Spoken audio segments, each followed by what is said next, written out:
Muy bien chicos, buenos días, buenas tardes, buenas noches, dependiendo de la hora en la cual estás viendo este video. Hoy tenemos el curso de Historia del Perú, con el tema correspondiente a la organización social de los incas. Espero desde aquí que te encuentres muy bien en casa, que estés con todos tus materiales listos y pues empezamos a desarrollar nuestro tema. Vamos a desarrollar. Nos despedimos de los dibujitos. ¿Ah? Listo.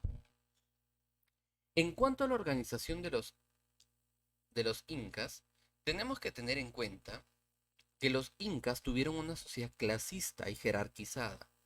¿Qué quiere decir ello? Que hubo clases sociales y una jerarquía. Jerarquía es uno por encima del otro, uno por encima del otro.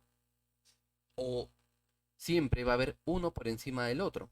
Entonces hubo clases sociales que estaban diferenciadas jerárquicamente. Uno era primero, el segundo, el tercero, el cuarto, etcétera. Pero siempre en la cima de la pirámide social, en la cima, en la puntita de la pirámide, se encontraba el Intipchurin. ¿Quién era el Intipchurin? Ahora vas a conocer, chicos, quién era el Intipchurin. El Intipchurin era parte de la realeza, ¿ya? Era parte de la realeza. Ahora vamos a ver. Pero primero, recordamos, chicos, que vamos a hacer un mapa conceptual, por favor, ¿sí? Trata de que cuando tú también lo hagas en tu cuaderno, lo hagas igual, porfis. ¿Ya? Seguimos. Dentro de las clases sociales que hubo dentro de, de esta sociedad inca, vemos aquí a la realeza, a la nobleza y al pueblo. Principalmente estos tres grupos. Principalmente estos tres grupos. Realeza, nobleza y pueblo. Principalmente ellos tres. Vamos a ver quiénes se encontraban dentro de cada uno. Pero principalmente estos tres. Dentro de la realeza se encontraba el Intipchurin a la cabeza. ¿Quién era el Intipchurin? El Inca. Intipchurin significa hijo del sol. Por ende, el Intipchurin era el Inca. Pero no solamente el Inca, chicos, sino también se encontraba su panaca. Ya hemos hablado que es panaca, que era una panaca, no te olvides, ¿ah? La familia del Inca, su panaca. En este caso, la panaca real.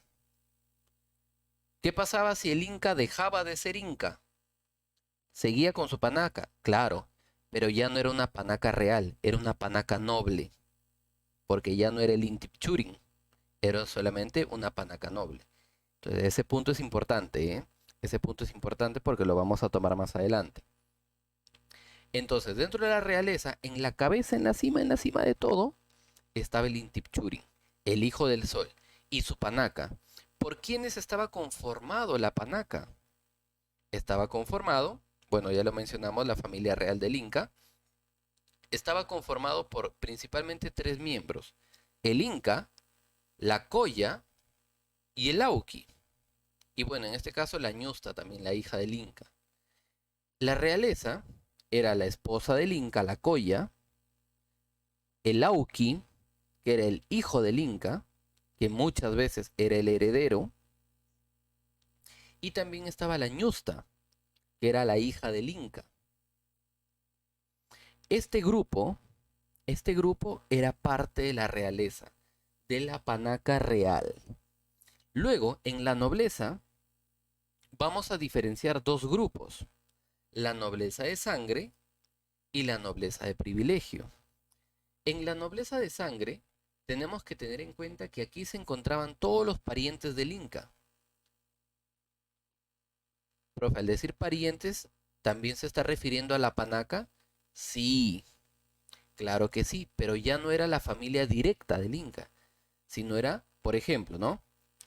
Si el Inca Pachacútec dejaba de ser Inca y le daba el trono a su hijo, Tupac Yupanqui le daba el trono, entonces la familia del Inca Pachacútec, que ya dejó de ser Intipchurin, pasaba a ser toda esa familia, toda la panaca, pasaba a ser nobleza de sangre.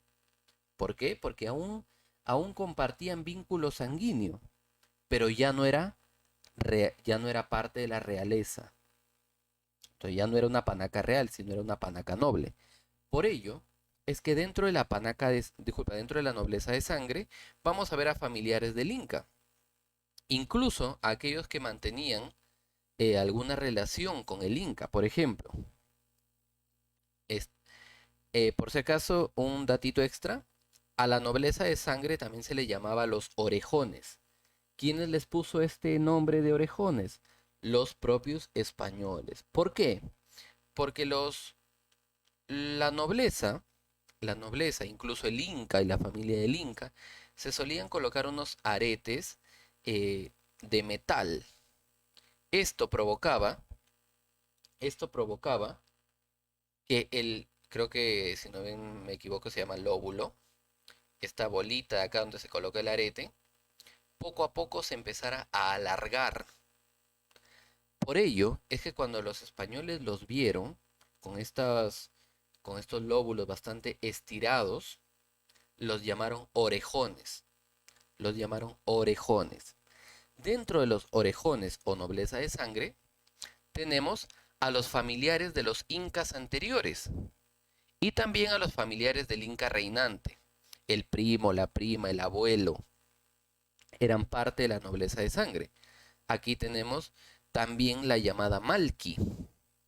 Si el inca anterior había muerto, su panaca, su panaca del inca anterior, que ahora era nobleza de sangre, tenía que cuidar esta momia, la llamada Malqui, que era la momia del inca fallecido.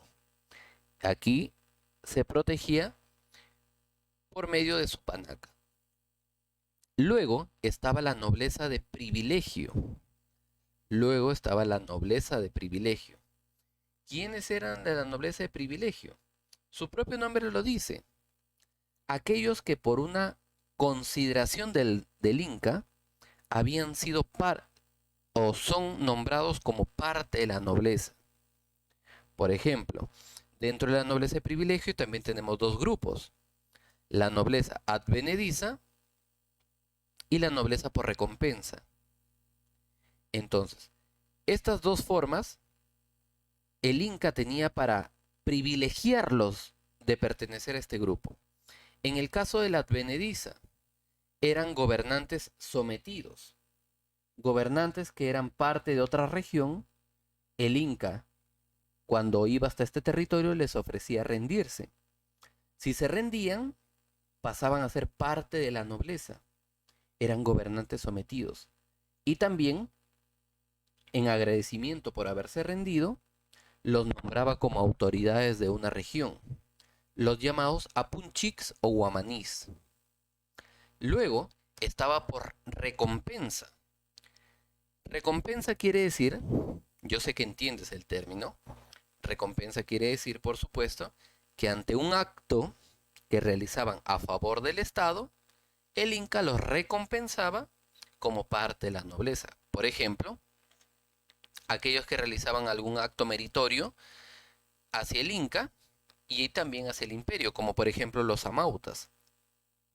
Los amautas eran los llamados profesores, profesores nobles, y también las mamaconas, que eran también profesoras, pero profesoras de las mujeres, de las acchas, de las vírgenes del sol. Algunos guerreros también que destacaban en batalla, también se les colocaba dentro de la nobleza de privilegio, nobleza es de recompensa.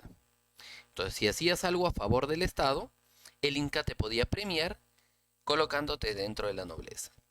Luego estaba el pueblo. El pueblo se conformaba primero por ayllus. Ayllus, grupos de familias agrupados. Grupos de familias agrupados, ¿sí? Un grupo de familia, la familia de Juan, la familia de Pepito, la familia de Pedro, la familia de Olga, la familia de María. Todo ese grupo de familias conformaba un ayllu. Dentro de los ayllus había pobladores, como por ejemplo los Hatun Runas, que era el poblador del común.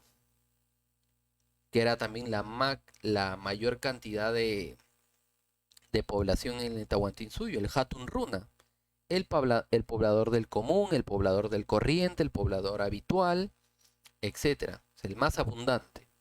Luego estaba el Mitimae, que era un grupo, mira, escucha bien, era un grupo de Hatunrunas que eran enviados, eran trasplantados, eran enviados a otras regiones. ¿Para qué? Para colonizarla o también para enseñar las costumbres de los incas. Entonces el Mitimae era una especie de viajero, pero era un viajero que era obligado. ¿Por quién? Por el Inca. Luego estaban los Yanaconas.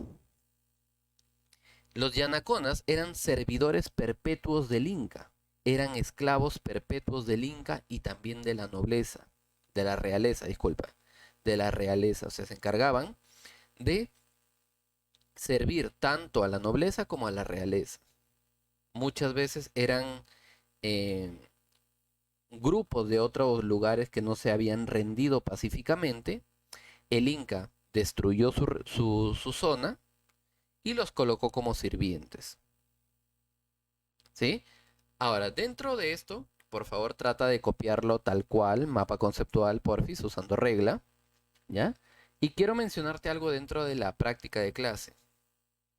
Dentro de la práctica de clase nos pide leer. Quiero que porfis ya vengas con la lectura ya en mente, subraya los puntos para poder responder después. ¿Sí? Si no, se nos va a hacer un poquito tarde para poder leer todo el texto. Ven tú leyendo ya lo que corresponde a esta parte de la práctica en clase, ¿sí? Ya vienes tú teniendo algunos conceptos ya listos, ¿ok? Muy bien. Entonces esta parte, no te olvides, ¿ah? Ya ir leyendo para poder responder después, ¿sí? Listo, chicos. Entonces con eso terminamos el día de hoy. Nos estamos viendo en la tarde para responder todas las preguntas. Y desde aquí, un fuerte, fuerte, fuerte abrazo. Nos vemos, chicos. Bye, bye, bye, bye. Eso es todo, amigos.